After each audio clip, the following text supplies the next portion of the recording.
Hello and welcome to this week's Webcast. I'm Brad Klier. And I'm Cam Taylor. We have an exciting show planned, but first, let's step into the box for the three strikes. Last week, many NBA teams released their city uniforms. These uniforms allow teams to try different designs that fit their city that break the uniform norm. With so many cool and unique designs, Brad, which city uniform was your favorite? Oh, I think there are so many that were really cool and unique, but for me, same as last year, it's got to be the Miami Heat.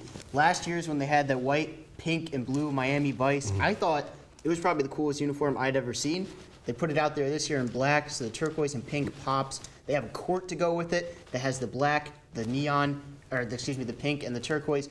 It's like Miami Vice put to life, and you add the black to it, so it's got some sort of swag and sleekness to it. I think it's the coolest uniform I've ever seen. Yeah, I also really like their Miami Floridian jerseys. My favorite city team jersey is the Denver Nuggets. They're throwback to their jerseys from the 80s and 90s. You've probably seen like a throwback to Kembe Mutombo jersey walking around campus. Yeah. And the last time they wore them was actually for Mutombo's jersey retirement in 2016. It has like the famous Rainbow Mile High City on the jersey, and they plan to wear them 7 times this year starting November 13th. Yeah, it's like a cool hybrid because they changed their uniforms this year, added more navy, which I wasn't a fan of, but they took that home uniform and they put the rainbow on it. I thought it could have been a little cooler, but just getting that rainbow back, it's not as cool as the Alex English, the Kembe Mutombo jersey, but I still think it's very, very solid. And like other ones that we didn't mention, I think the Timberwolves one is pretty good. Yeah.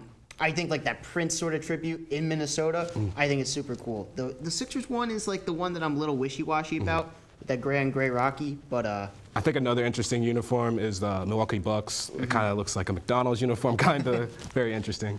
All right. Kyler Murray has been one of the best players in college football this season. Murray is in contention for the Heisman and is leading his Sooners team. However, Murray was drafted by Oakland in June's MLB draft 9th overall, raising the question of whether he will stick with football or go back to baseball after the season. So Cam, what do you think Murray will do, and what do you think he should do? I think he's going to stay with baseball, and he should stay with baseball. He was drafted 9th overall.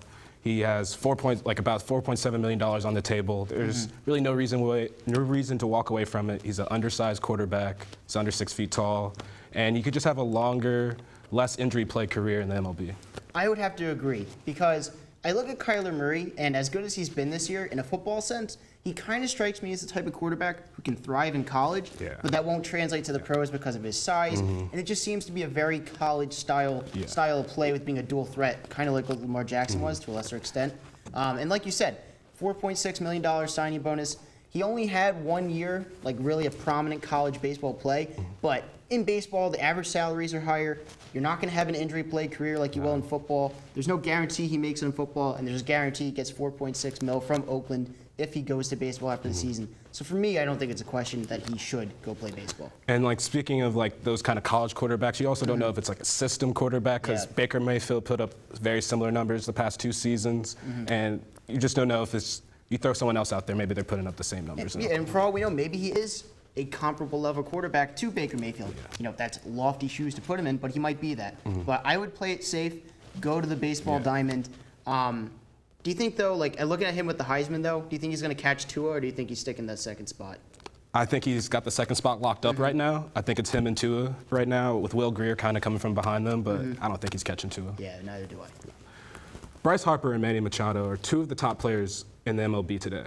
Both young superstars are free agents this offseason, with many teams trying to sign them. Brad, where do you think Machado and Harper will sign? So this is going to be the question that we hear over and over and over, probably for the next month and a half. With Harper, I think it's going to be the Phillies. The Phillies have all the incentive in the world to make sure they sign either him or Machado. They need to spend money. They have an expectation to spend money. You look at Harper's suitors, the Yankees don't have interest, the Dodgers don't have interest, the Giants just hired Farhan Zaidi, so we don't really know if they're going to be spending money or trying to tear it down. The Cardinals don't appear to be as crazy about him. So I think the Phillies will be for Harper. And for Machado, I'm going to go with the Yankees because it seems like he wants to be with the Yankees. Gregorius is out for half the season, so he can play shortstop there.